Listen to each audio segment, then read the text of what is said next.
You're right. You're rusty. What if Earth suddenly turned red? Oh no! I'm red! I'm red! I'm losing all my beautiful blue and green! Oh no! Mars! Did you cover me in red dust? You're jealous of my oceans! I wish. No, you just look tough and rugged like me now. Welcome to the red side. For that much rust to happen, I would have had to lose all my beautiful liquid water and all my oxygen. The water is disappearing. I can feel it. It's evaporating right off my surface. What is happening to me? Oh, the tragedy. No blue, no water. You're officially a dry, dusty failure, darling. Look, it's not so bad. I've been a dry rust bucket for billions of years. We're color twins. Now you just need to grow my giant mountain, Olympus Mons. You'll love the quiet. Oh, I don't want to be a dry, dead desert planet. I like being the blue one with life and plants. I want my water back. All right, fun's over. Time to switch the colors back. Okay, crisis averted. I am never complaining about my oceans again. Blue is definitely my color.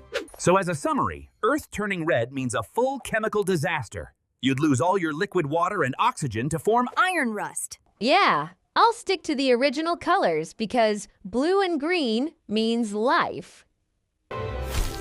What if Earth was flat? A cosmic whisper started spreading. A rumor about Earth. Oh no.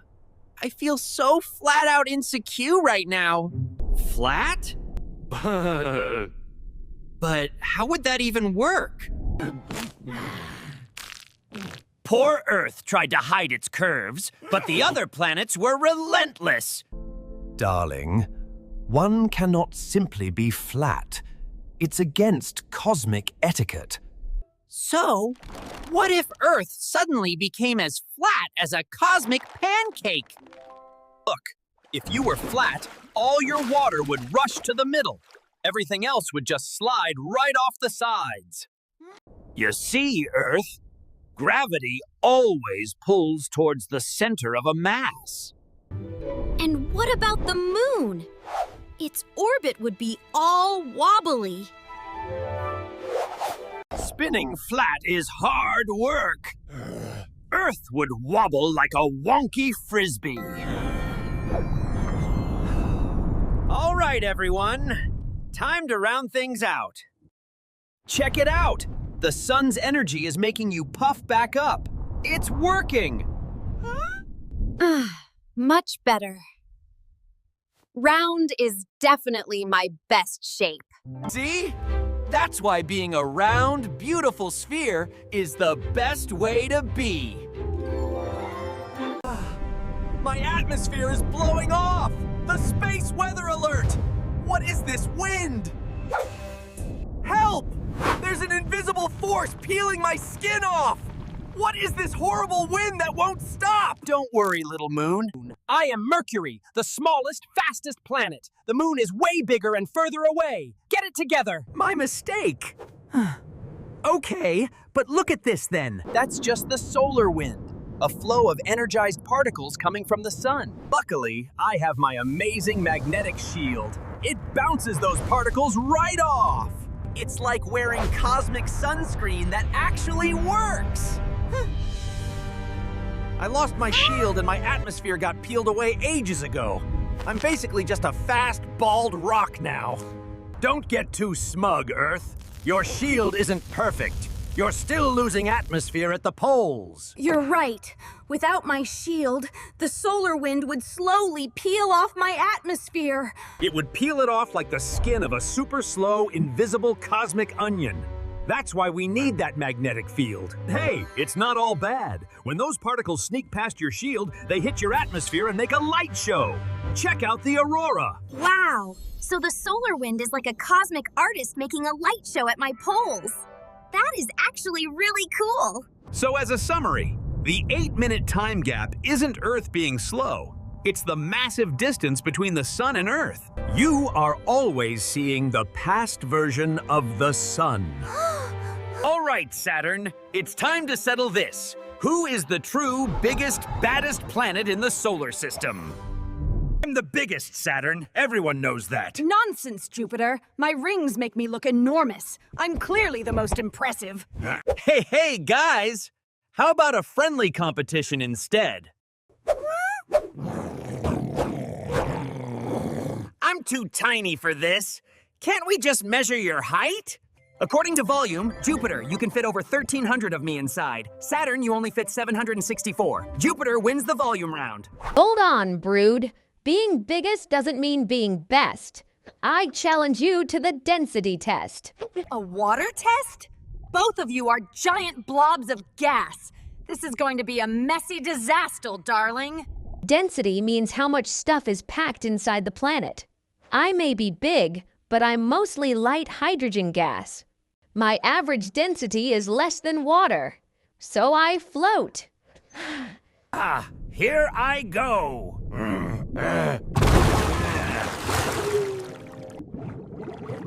Tell everyone I died trying to prove I was the densest. And that's how we solve the Great Cosmic Soak. And there you have it. Jupiter is the biggest by volume, but Saturn is the lightest by density. We have two different winners. Fine, but I challenge you to a magnetic field strength contest next week. You know what makes me special?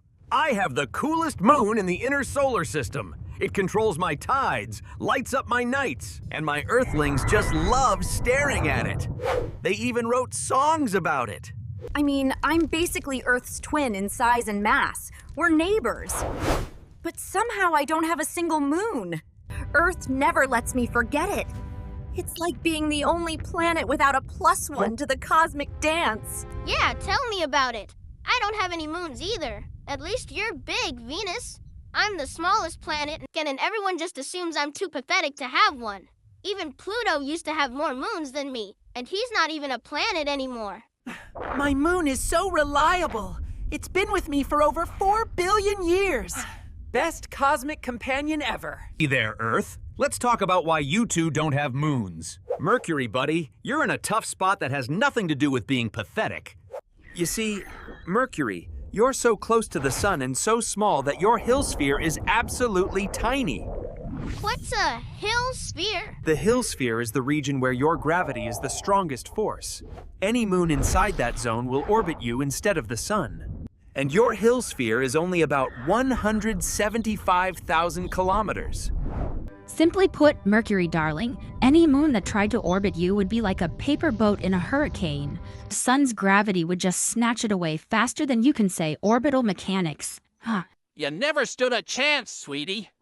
Okay, but what about me? I'm almost as big as Earth. I'm 80% of Earth's mass. My Hill sphere should be fine, so why am I moonless too? Oh, Venus, my dear, you're asking the wrong question. Scientists have run simulations, and they suggest something fascinating. The question isn't why you don't have a moon. It's what happened to the moon you probably once had. Wait, what? I had a moon? I had a moon and lost it? That's not just embarrassing, that's tragic! Based on planetary formation models, scientists think that about 4 billion years ago, you got smacked by something huge. The debris from that collision likely formed a moon, just like Earth's. It started orbiting and slowly drifting away, like a normal moon should. But then, research suggests something catastrophic happened. Roughly 10 million years later, a second massive impact may have struck from the opposite direction. This collision could have slowed your spin, reversed it entirely, and sealed your moon's fate. When a planet rotates backwards relative to its moon's orbit, tidal forces work in reverse. Instead of pushing the moon away like Earth does, Venus, you started absorbing your moon's orbital energy. You basically pulled it into a cosmic bear hug of doom. If this theory is correct, once your moon crossed the Roche limit, your gravity would have torn it to pieces. The debris would have rained down onto your surface over millions of years. Your moon didn't escape, darling. It came home in the most dramatic way possible. So I didn't just fail to get a moon. According to this theory, I had one, and my backwards rotation destroyed it. That's so much worse than never having one. It's like ghosting your best friend by accidentally crushing them. Hey, at least we're moonless together, right? I never had a chance because of the sun. You might have lost yours to bad physics. We're like the moonless support group of the inner solar system. Should we start a club? Mercury's Hill sphere is merely 175,000 kilometers. Venus's extends to about 1 million kilometers. And Earth's reaches 1.5 million kilometers. Distance from the sun is everything, darlings. You both orbit in the sun's intense gravitational neighborhood. Mercury never had the mass or distance. Venus probably had a chance, but lost it to catastrophically bad timing. It's not a failure, it's just physics being dramatic as usual. I'm really sorry for bragging, you two. I didn't know about all this cosmic tragedy. I just got lucky with my distance from the sun and that my moon stuck around after forming. I should have been way more sensitive. I feel like such a jerk now. Well, if I did lose my moon 4 billion years ago, I'm still here. Still the hottest planet, still fabulous. Besides, my thick atmosphere and retrograde rotation make me unforgettable in other ways. Who needs a moon when you've got this personality? Yeah! And I may be small, but I'm the fastest orbiter and closest to the sun. I survive temperatures that would melt lead. Who needs a moon when you're basically a speed demon living in an oven? I'm hardcore. Every planet's story is different, friends. I have 95 moons because I'm massive and far from the sun. You three have your own special circumstances. That's what makes the solar system interesting. If we were all the same, space would be boring. So basically, Mercury and Venus have no moons because the sun's gravity dominates the inner solar system. That makes stable moon orbits nearly impossible. Scientific models suggest Venus likely had a moon but may have lost it to reverse tidal forces after a second impact changed its rotation. Well, I feel better knowing the science behind it. At least if my moon did ditch me, there was a whole cosmic catastrophe involved. 2 giant impacts and backwards physics? That's not just tragic, that's Oscar-worthy drama. What if Earth stopped spinning? What? Who turned off the spin? Whoa! Earth, you stopped! Everything's flying off! Hey, Earth! Nice tan! And the other half gets no sun at all. Looks like someone forgot a blanket. Brr. No more day and night. Imagine being on a beach and a mountain at the same time. Hey! My air! It's drifting away! Oh my goodness! What is happening? Earth, are you feeling a bit tingly? I think the sun just zapped you. My bad. But you usually have that awesome invisible shield, your magnetic field, that protects you. This is terrible. We can't let Earth stay like this. A spinning Earth is a happy Earth. This whole not spinning thing is a disaster. I miss my creatures. All right, everyone, let's give Earth a push. On the count of 3. 1, 2, 3!